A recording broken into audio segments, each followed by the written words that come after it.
કેમ છો બધા? મજામાં ને? તો લાસ્ટ લેક્ચરમાં ફિઝિક્સમાં આપણે સ્વાધ્યાયના દાખલા નંબર 1 થી 10 સોલ્વ કર્યા હતા, બરોબર?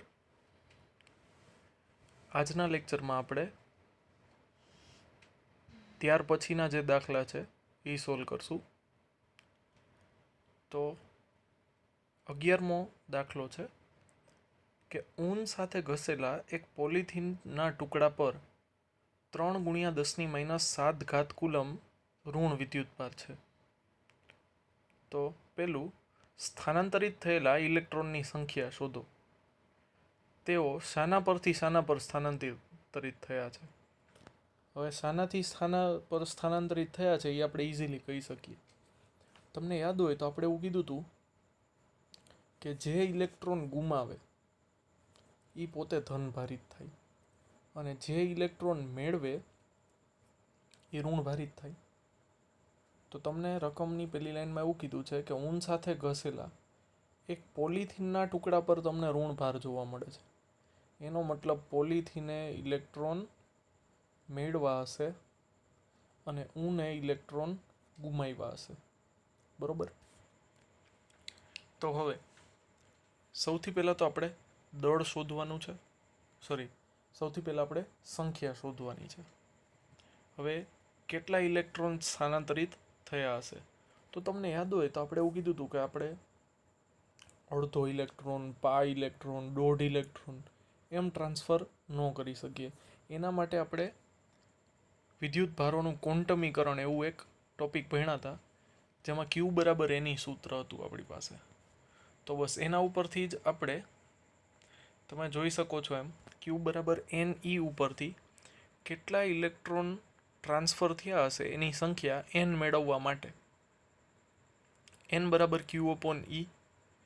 હવે તમને કેટલો વિદ્યુતભાર જોવા મળે છે? તો કે 3 × 10⁻⁷ કુલમ જેટલો ઋણ વિદ્યુતભાર.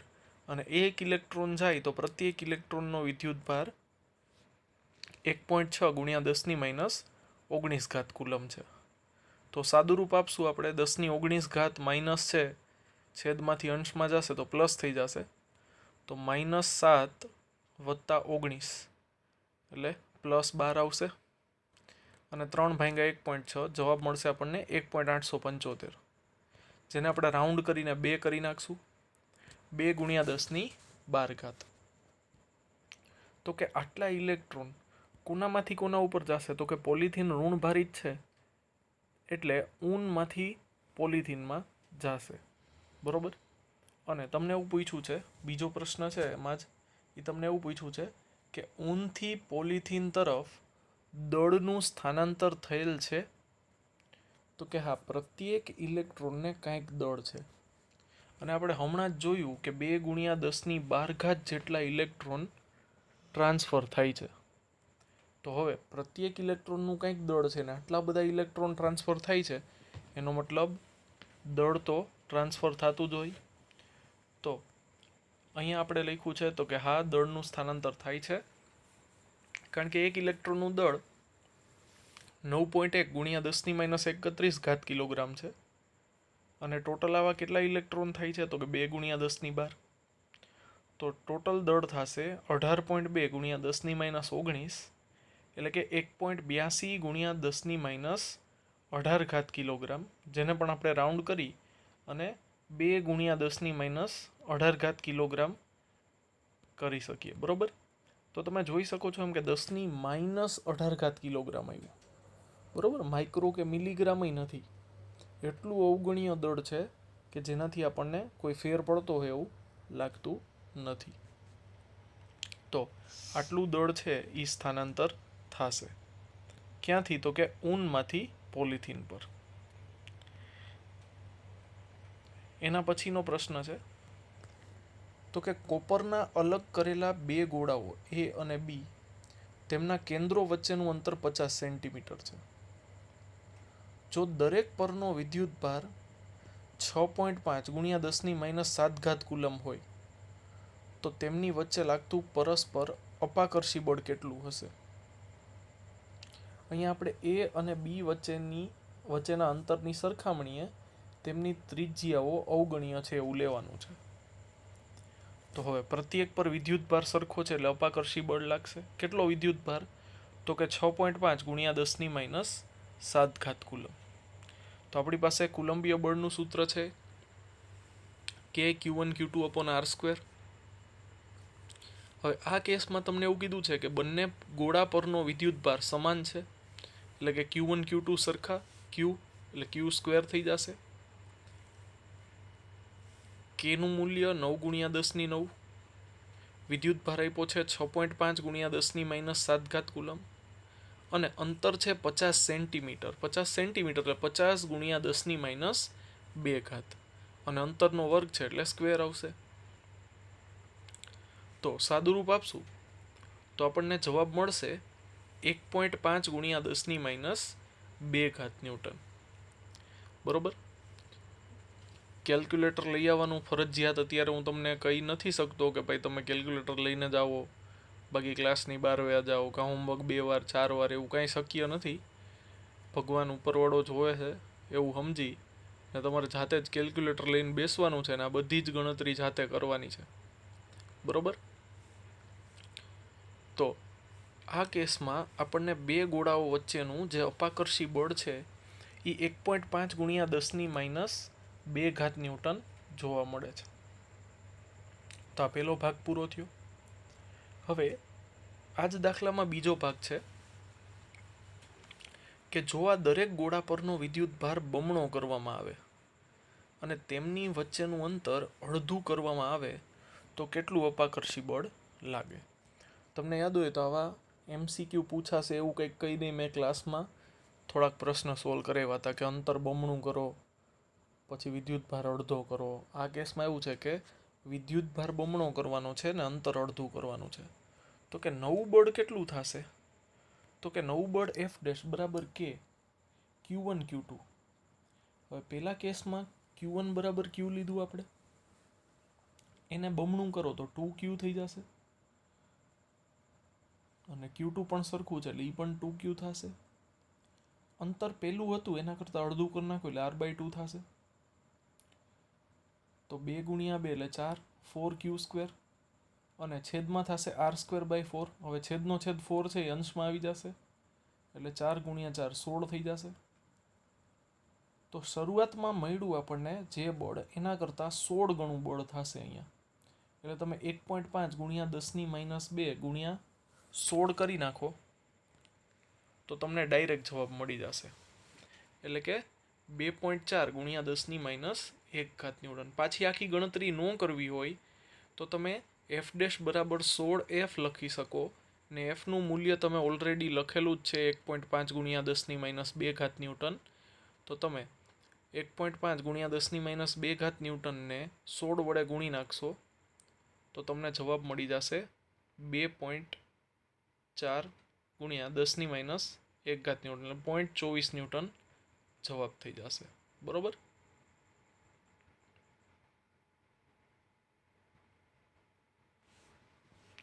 તો ચાલો એના પછી આગળ વધીએ.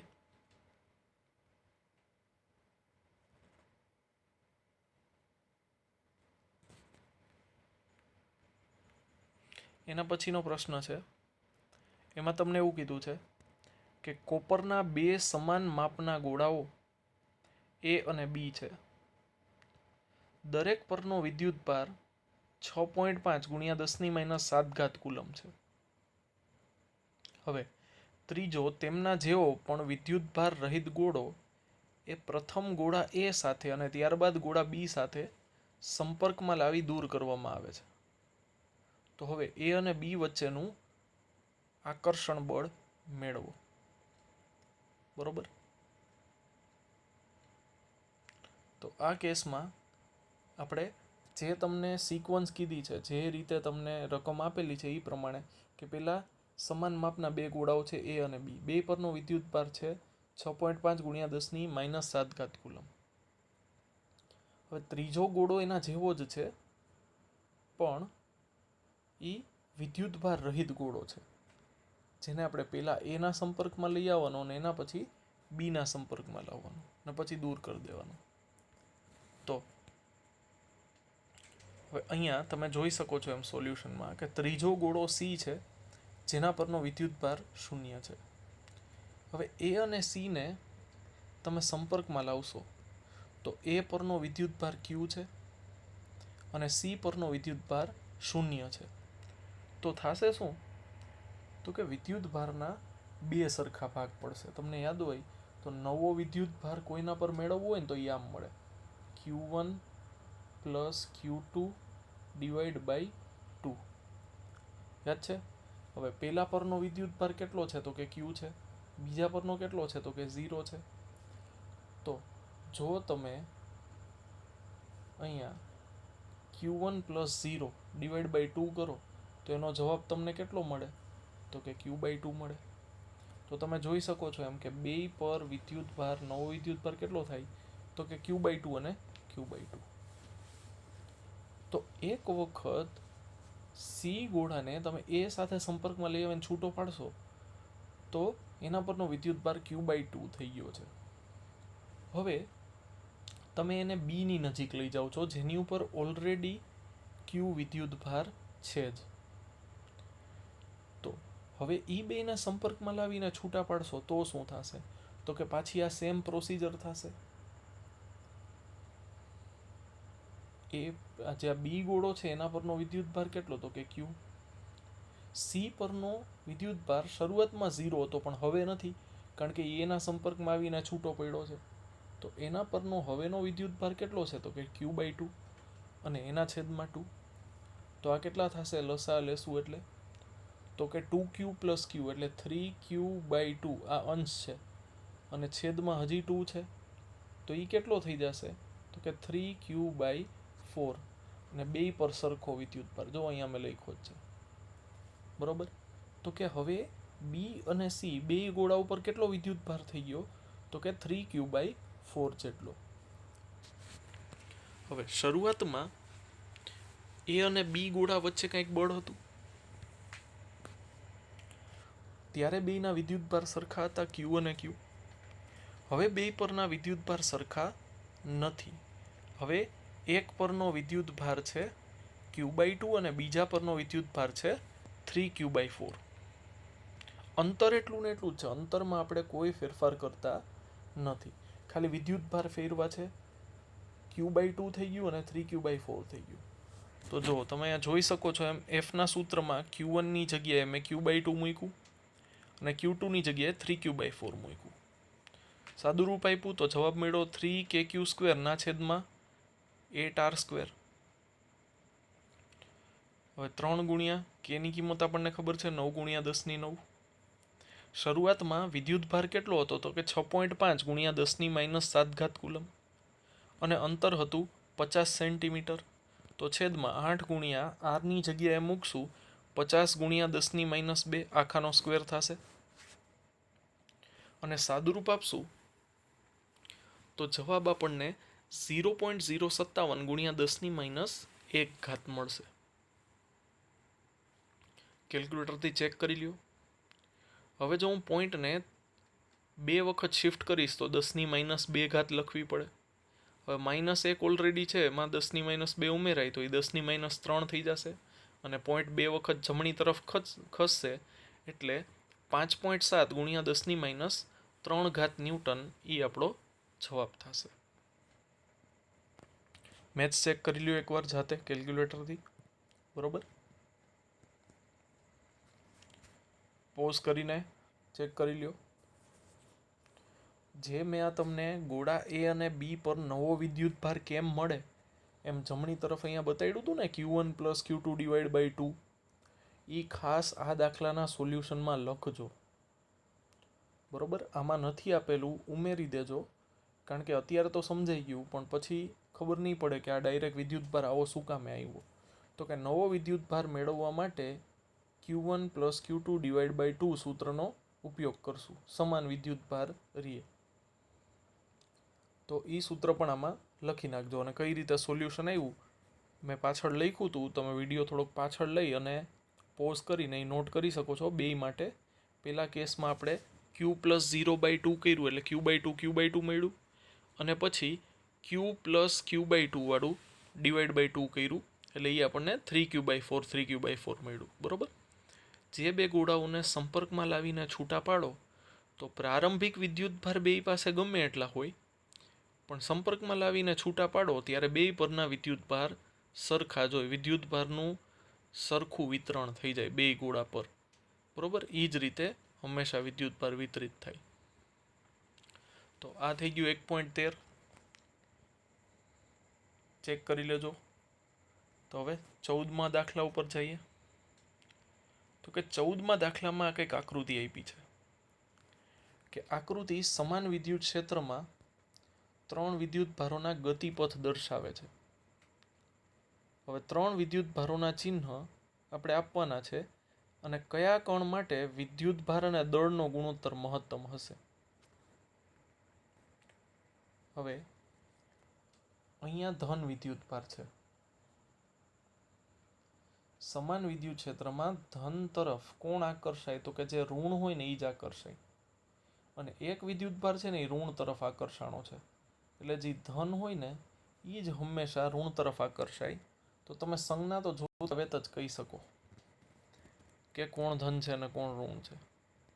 હવે સામાન્ય ત્રણેય છે ને સમાંતર આવતા હતા.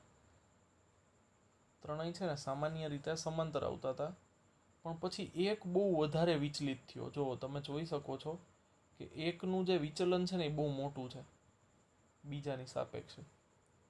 તો એના માટે દળ અને વિદ્યુતભાર કે વિદ્યુતભાર અને દળનો ગુણોત્તર સૌથી મોટો હશે.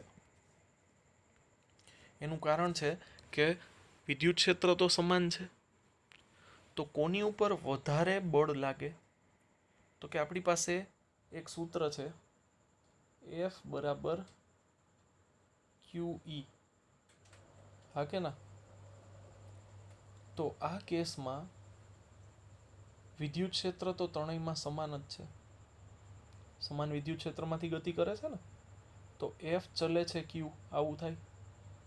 એનો મતલબ જેનો વિદ્યુતભારનું મૂલ્ય મોટું હશે એની ઉપર બળ વધારે લાગશે, ને જેની ઉપર બળ વધારે લાગે એ વિચલિત પણ વધારે થાય ને, એટલે કે સ્થાનાંતરિત વધારે થાય.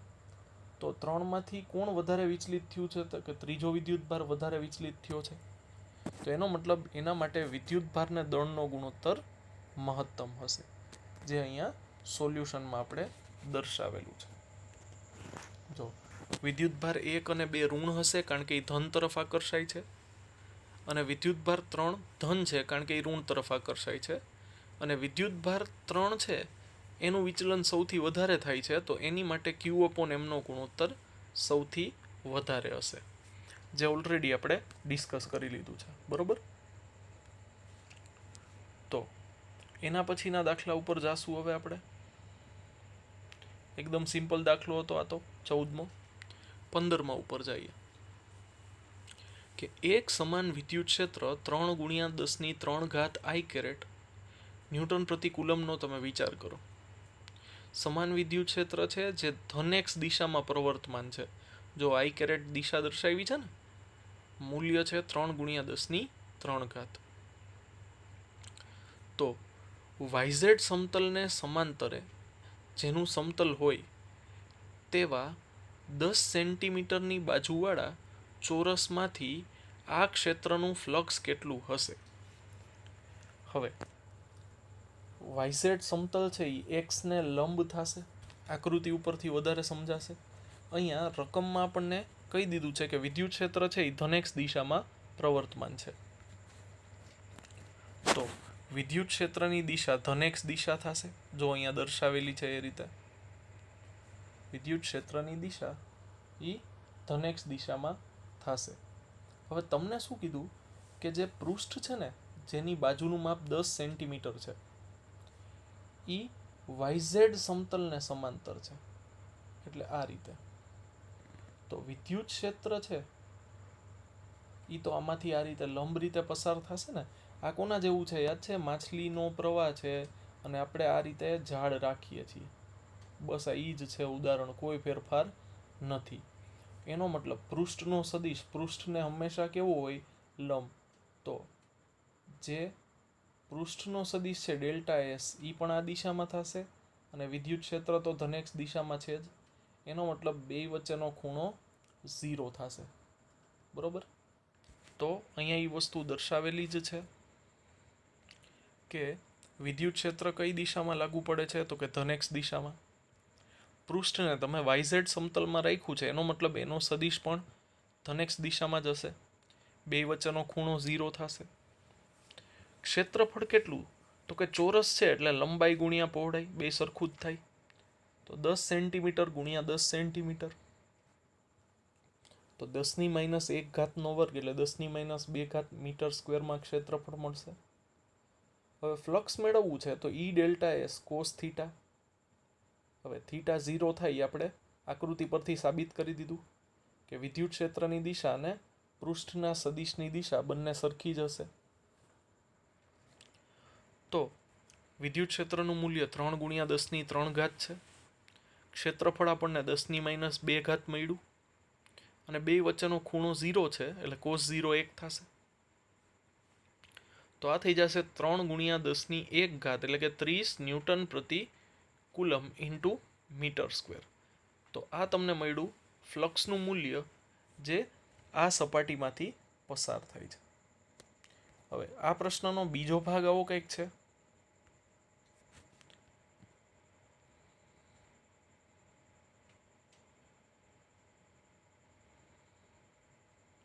કે જો આ જ ચોરસના સમતલને દોરેલ લંબ x અક્ષ સાથે 60 ડિગ્રીનો કોણ બનાવે તો તેઓમાંથી કેટલું ફ્લક્સ પસાર થશે. બરોબર. હવે આપણે શું કરવાનું છે તો કે અક્ષ સાથે 60 ડિગ્રીનો કોણ બનાવવાનો છે.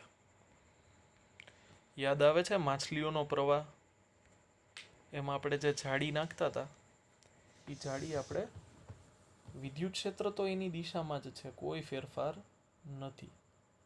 હવે શું કરવાનું છે આપણે તો કે હવે આપણે જાળી આમ ગોઠવવાની છે જેથી કરીને એનો સદિશ આ તરફ જાય. હવે ડેલ્ટા એસ એક્સ દિશામાં નથી. ઈ સાથે કેટલો ખૂણો બનાવે છે તો કે 60 ડિગ્રીનો ખૂણો બનાવે છે. આ રહ્યો આ ખૂણો. બરોબર. કે વિદ્યુત ક્ષેત્ર આ દિશામાં અને પૃષ્ઠ આ રીતે. તો પૃષ્ઠનો સદિશ આ તરફ થાય તો બે સાથે બનતો ખૂણો કેટલો થાય તો કે બેનો એકબીજા સાથે બનતો ખૂણો 60 ડિગ્રી. આ થશે ઈ અને આ થશે ડેલ્ટા એસ. બરોબર.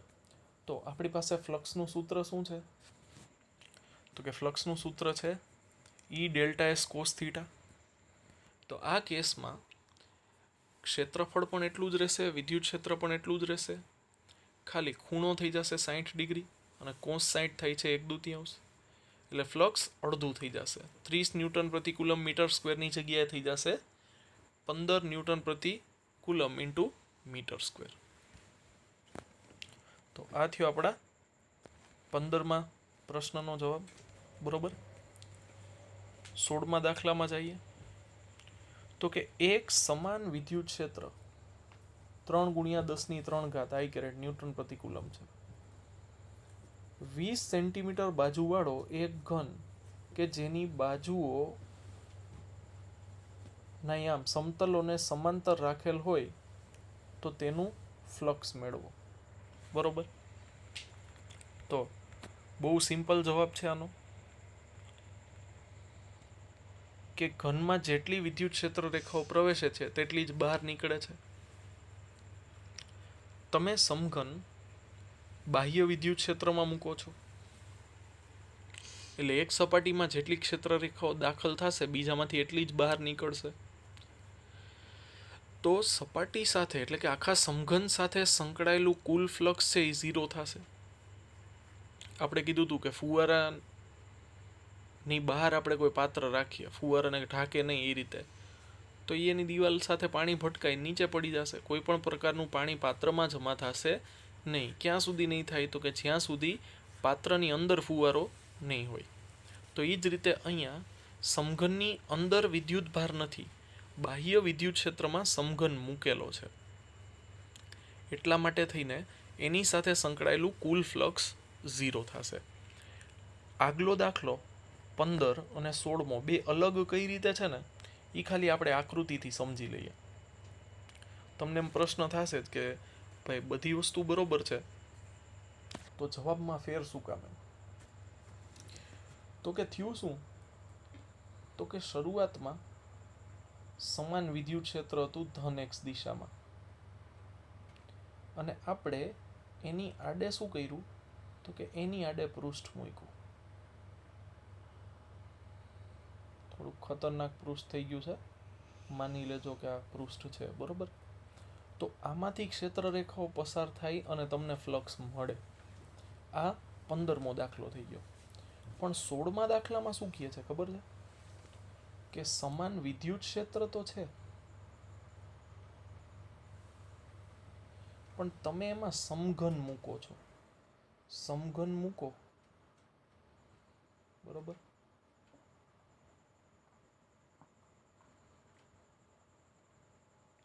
તો સમઘનમાં શું થશે કે એક સપાટીમાંથી ક્ષેત્ર રેખાઓ દાખલ થાય છે. જો અહીંયા તમે જોઈ શકો છો કે અહીંથી ક્ષેત્ર રેખાઓ દાખલ થાય છે અને અહીંથી પાછી શું થાય છે, બહાર નીકળે છે. તો દાખલ થાય ત્યાં ઋણ ફ્લક્સ થાય અને જ્યાંથી બહાર નીકળે ત્યાં ધન ફ્લક્સ થાય. કુલ ફ્લક્સ આખા સમઘન સાથે સંકળાયેલું કેટલું થાય? 0 થાય, બરોબર. ખાલી એક પૃષ્ઠ સાથે સંકળાયેલું પૂછે તો તમને ફ્લક્સનો જવાબ મળે, પણ આખા પૃષ્ઠ સાથે આખા સમઘન સાથે સંકળાયેલું ફ્લક્સ પૂછે તો જવાબ 0 મળે. ક્યારે? જ્યારે તમે એને બાહ્ય વિદ્યુત ક્ષેત્રમાં મૂકો છો, બરોબર. તો બાહ્ય વિદ્યુત ક્ષેત્રમાં કુલ ફ્લક્સ તમને 0 મળશે. એના પછી 17મો દાખલો છે કે એક બ્લેક બોક્સની સપાટી આગળના વિદ્યુત ક્ષેત્રની કાળજીપૂર્વકની માપણી દર્શાવે છે કે બોક્સની સપાટીમાંથી બહારની તરફનું કુલ ફ્લક્સ 8×10³ ન્યૂટન મીટર સ્ક્વેર પ્રતિ કુલમ છે. તો બોક્સની અંદરનો કુલ વિદ્યુતભાર કેટલો હશે? તો કે આપણી પાસે ગોસનો નિયમ છે, બહુ સિમ્પલ જ, જેના ઉપરથી આનું સોલ્યુશન મળી જશે.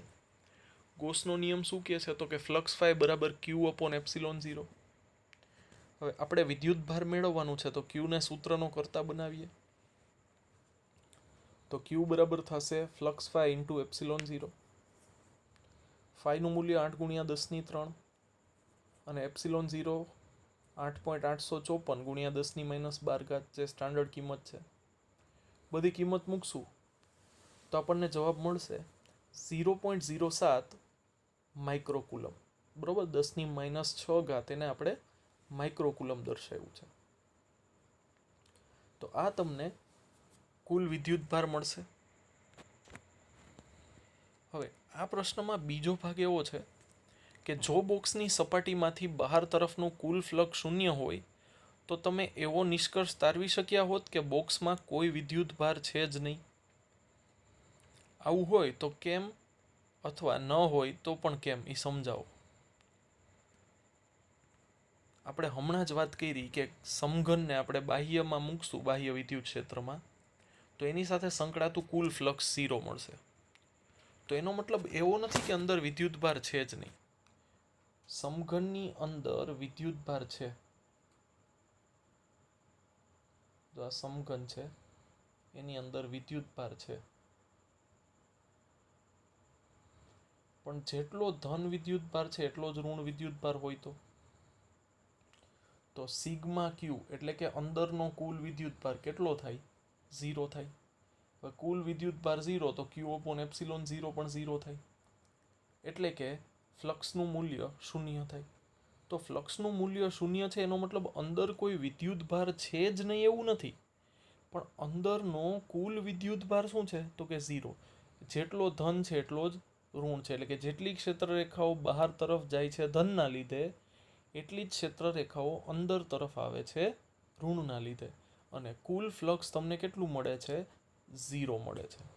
તો તમે એમ ન કહી શકો કે અંદર વિદ્યુતભાર છે જ નહીં, પણ તમે એમ કહી શકો કે અંદરનો કુલ વિદ્યુતભાર કેવું છે? 0 છે.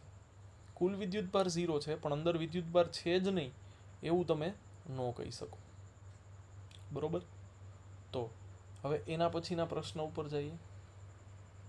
તો કે એના પછીનો પ્રશ્ન છે કે આકૃતિમાં દર્શાવ્યા મુજબ 10 સેન્ટીમીટર બાજુવાળા એક ચોરસના કેન્દ્રથી બરાબર ઉપર 5 સેન્ટીમીટર અંતરે 10 માઇક્રોકુલમ્બ બિંદુવત વિદ્યુતભાર રહેલો છે. તો ચોરસમાંથી વિદ્યુત ફ્લક્સનું મૂલ્ય કેટલું હશે? આ ચોરસ સપાટી આપી છે એમાંથી કુલ કેટલું ફ્લક્સ પસાર થતું હશે એ આપણે મેળવવાનું છે. બરોબર. તો હવે આપણે શું કરી શકીએ? તો કે જ્યારે જ્યારે આવું આવશે ને ત્યારે આપણે જે કંઈ પણ વિદ્યુતભાર હોય ને એને આપણે કોઈ એક સમઘનના કેન્દ્ર ઉપર રહેલો વિચારશું. તો કે સમઘનનું કેન્દ્ર આમાં કેમ બની શકે? તો કે અહીંયા તમે જુઓ, જે વિદ્યુતભાર Q છે એ એક સપાટીથી 5 સેન્ટીમીટર દૂર છે. તો હું છે ને અહીંયા એક સમઘન બનાવવાની ટ્રાય કરું છું. બરોબર. કેવો બનશે એ ભગવાન જાણે, પણ હું ટ્રાય કરું છું. જો આમ સમઘન કંઈક બન્યો આવો, થોડો ખતરનાક સમઘન છે. બરોબર. તો અહીંયા હું તમને દર્શાવું.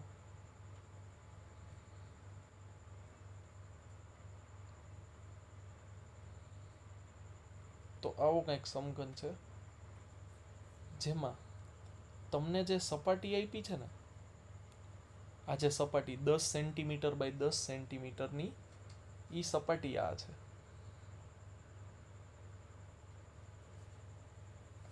હવે તમે વિદ્યુતભાર ક્યાં મૂક્યો છે? તો કે વિદ્યુતભાર અહીંયા કેન્દ્ર ઉપર મૂક્યો છે. હવે આવું જો કેન્દ્ર ઉપર તમે વિદ્યુતભાર મૂકો તો આ સમઘન છે એ બંધ પૃષ્ઠ થઈ ગયું કે નહીં? તો બંધ પૃષ્ઠ સાથે સંકળાતું કુલ ફ્લક્સ કેટલું થાય?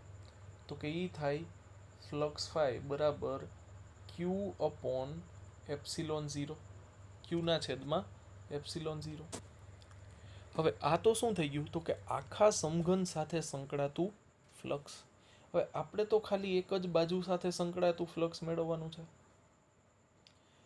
હવે આખો સમઘન આવી કેટલી બાજુનો બનેલો હોય? તો કે 6 બાજુનો. તો એનો મતલબ આખા સમઘન સાથે સંકળાતું ફ્લક્સ જો Q અપોન એપ્સિલોન 0 હોય તો માત્ર એક બાજુ સાથે સંકળાતું ફ્લક્સ છઠ્ઠા ભાગનું હોય કે નહીં? 6 ભાગ સાથે સંકળાતું ફ્લક્સનો સરવાળો કરો તો પાછું Q અપોન એપ્સિલોન 0 થઈ જાય, આખા સમઘન સાથે સંકળાતું ફ્લક્સ. તો આપણે શું કરવાનું? દર વખતે વિદ્યુતભારને એ રીતે ગોઠવવાનો જાણે કે એ કોઈ સમઘનના કેન્દ્ર ઉપર હોય. અને આ કેસમાં આપણને એક બાજુ સાથે સંકળાતું ફ્લક્સ પૂછ્યું છે તો એ તમને બહુ સરળતાથી મળી જશે. બરોબર. તો આ કેસમાં આપણને એક બાજુ સાથે સંકળાતું ફ્લક્સ કઈ રીતે મળશે? તો કે પહેલાં આપણે Q અપોન એપ્સિલોન 0 મેળવીએ અને પછી એનો છઠ્ઠો ભાગ કરી નાખીએ, એટલે કે એને 6 વડે ભાંગી નાખીએ તો તમને કુલ ફ્લક્સ જ મળશે Q અપોન 6 એપ્સિલોન 0 પરથી. બરોબર. તો કે ચોરસ સાથે સંકળાયેલું ફ્લક્સ એ કુલ ફ્લક્સના છઠ્ઠા ભાગનું હશે, કારણ કે જે આ ચોરસ છે એ એક સમઘનની બાજુ છે. અને આવી કેટલી બાજુ હોય સમઘનને? તો કે 6 હોય. તો Q બાય 6 એપ્સિલોન 0 થશે.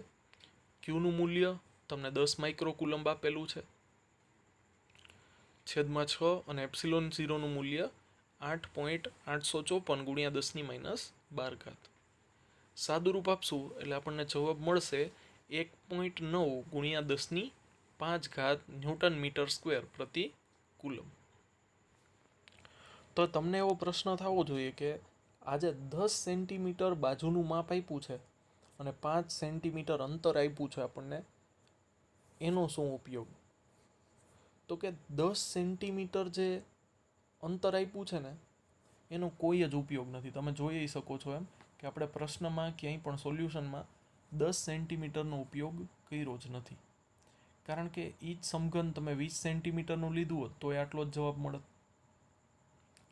50 સેન્ટીમીટર લીધું હોય તો આટલો જ મળત, કારણ કે પાત્ર મોટું કરવાથી પાણીનો જથ્થો વધશે નહીં. ફુવારાની ક્ષમતા વધારે હોય તો પાણી વધારે ભેગું થાય. ઉદાહરણ યાદ આવતું હોય તો આપ્યું હતું કંઈક આવું. તો આકારથી ફેર પડશે નહીં. બરોબર, જ્યાં સુધી સમઘન છે ત્યાં સુધી કોઈ પણ એક બાજુ સાથે સંકળાયેલું ફ્લક્સ તો આટલું જ મળશે. બરોબર, તો એના પછીના પ્રશ્ન ઉપર આગળ વધીએ. તો 19મો પ્રશ્ન કંઈક એવું કહે છે કે 9 સેન્ટીમીટરની ધારવાળા એક ઘનાકાર ગૌસિયન સપાટીના કેન્દ્ર પર 2 માઇક્રોકુલમનો વિદ્યુતભાર રહેલો છે. તો આ સપાટીમાંથી કુલ વિદ્યુત ફ્લક્સ કેટલું હશે? હવે 9 સેન્ટીમીટરની ધારવાળો એક ઘનાકાર ગોળીયન સપાટી છે. એના કેન્દ્ર ઉપર તમે 2 માઇક્રોકુલમ વિદ્યુતભાર મૂકેલો છે. તો આ સમઘનમાંથી કુલ કેટલું વિદ્યુતીય ફ્લક્સ પસાર થશે એના માટે આપણે પાછું ગોસના નિયમનો ઉપયોગ કરશું. ફ્લક્સ ફાઈ બરાબર Q/ε0. ક્યુનું મૂલ્ય તમને 2 માઇક્રોકુલમ આપેલું છે, 2 × 10⁻⁶. અને ε0ની કિંમત એ ખ્યાલ જ છે. સાદુરૂપ આપશું એટલે જવાબ મળી જશે 2.2 × 10⁵ ન્યૂટન મીટર સ્ક્વેર પ્રતિ કુલમ. બરોબર, એક જ કોન્સેપ્ટના છે. આની પહેલાં જ મેં તમને કોન્સેપ્ટ સમજાવ્યો આખો કે સમઘનના કેન્દ્ર ઉપર વિદ્યુતભાર મૂકીએ તો ગોસના નિયમ ઉપરથી આપણે Q/ε0નો ઉપયોગ કરી અને ફ્લક્સ મેળવી શકીએ. તો જે થશે આપણા પ્રશ્નનો જવાબ. એના પછી આગળ વધીએ તો 20મો દાખલો છે.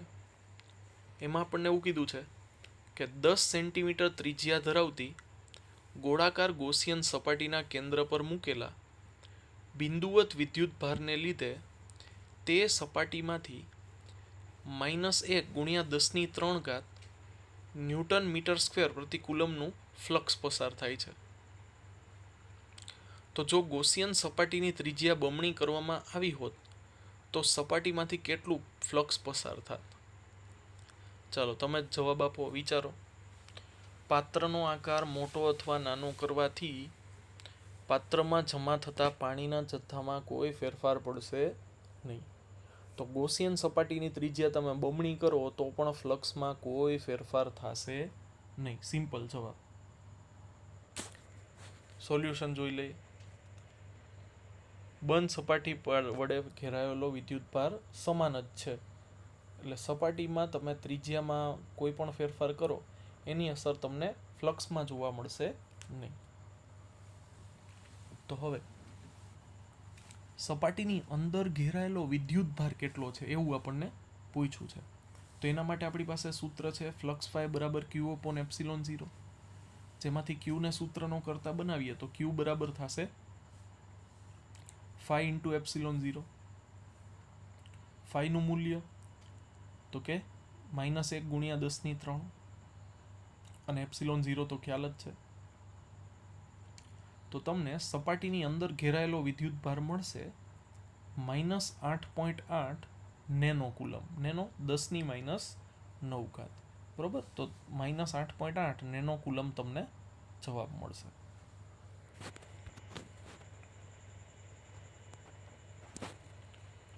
એના પછી 1.21મો છે કે 10 સેન્ટીમીટર ત્રિજ્યાના એક વાહક ગોળા પર અજ્ઞાત વિદ્યુતભાર છે.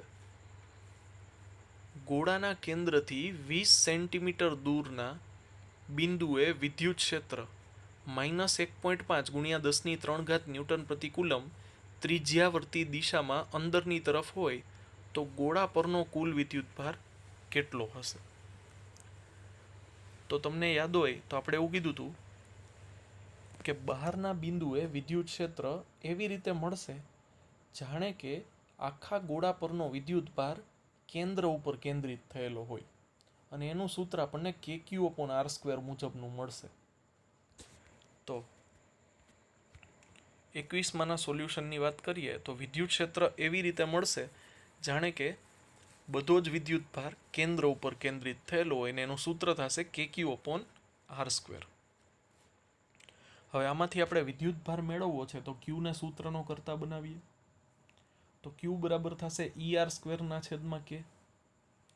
વિદ્યુત ક્ષેત્રનું મૂલ્ય -1.5 ગુણ્યા 10⁻³ આપેલું છે.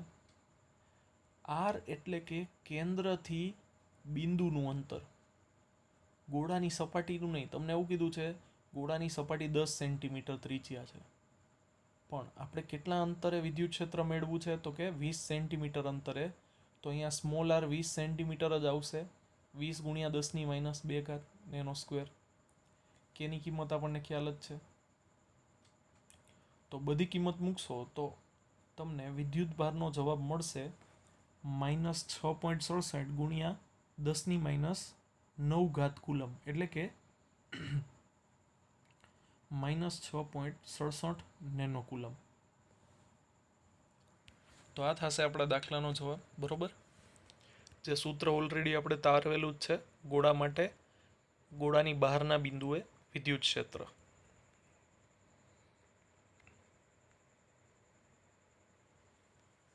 એના પછી 22મો પ્રશ્ન છે. 2.4 મીટરનો વ્યાસ ધરાવતા એક સમાન વિદ્યુત ભારિત ગોળા પર વિદ્યુત ભારની પૃષ્ઠ ઘનતા 80 માઇક્રોકુલમ પ્રતિ મીટર સ્ક્વેર છે. તો ગોળા પરનો કુલ વિદ્યુત ભાર શોધો. ગોળાની સપાટીમાંથી બહાર જતું કુલ વિદ્યુત ફ્લક્સ કેટલું હશે? હવે આપણી પાસે વિદ્યુત ભારની પૃષ્ઠ ઘનતાનું આવું કંઈક સૂત્ર હતું. સિગ્મા બરાબર Q/A, એકમ ક્ષેત્રફળ દીઠ રહેલો વિદ્યુત ભાર. હવે જો આમાંથી તમે Q ને સૂત્રનો કરતા બનાવો તો Q બરાબર સિગ્મા ઇન્ટુ A થઈ જશે. બરોબર, તો Q બરાબર થઈ જશે સિગ્મા ઇન્ટુ A. આપણને આપ્યું છે 2.4 મીટરનો વ્યાસ.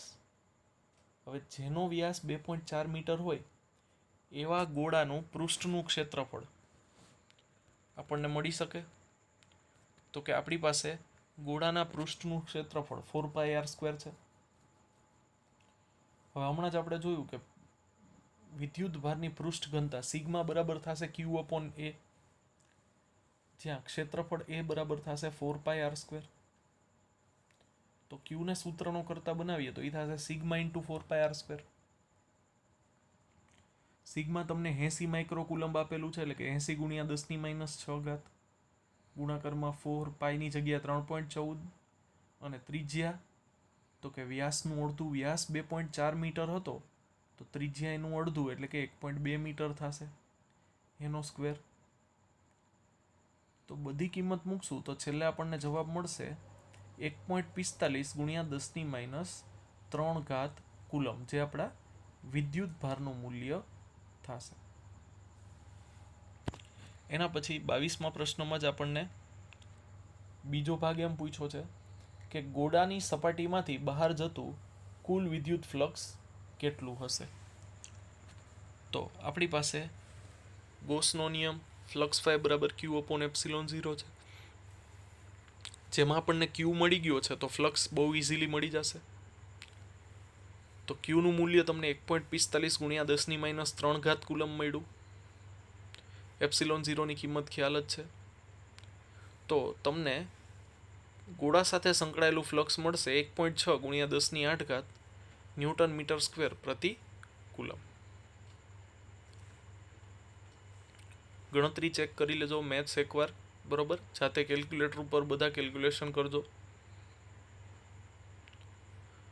તો આજના લેક્ચરમાં આપણે 12 જેટલા દાખલા સોલ્વ કર્યા છે. આ 12 દાખલા તમારે હોમવર્કમાં એક વખત લખી અને મને સેન્ડ કરવાના છે. જો કોઈ પણ પ્રકારનો ડાઉટ તમને લાગે કોઈ પણ દાખલામાં તો તમે મને કોલ અથવા મેસેજ કરીને પૂછી શકો છો. કોઈ પણ પ્રકારની ક્વેરી હોય આગળની થિયરીમાં કે કોઈ પણ પ્રકારે, અથવા કોઈ MCQ સોલ્વ કરતા હોય ત્યારે કોઈ ક્વેરી આવી હોય તો પણ તમે પૂછી શકો છો. તો મળશું નેક્સ્ટ લેક્ચરમાં. આપણે પાછા બાકીના દાખલા પૂરા કરશું અને પછી આપણે નેક્સ્ટ ચેપ્ટર આગળ વધારશું. તો ત્યાં સુધી તૈયારી કરતા રહ્યો. Keep preparing. All the best. Thank you.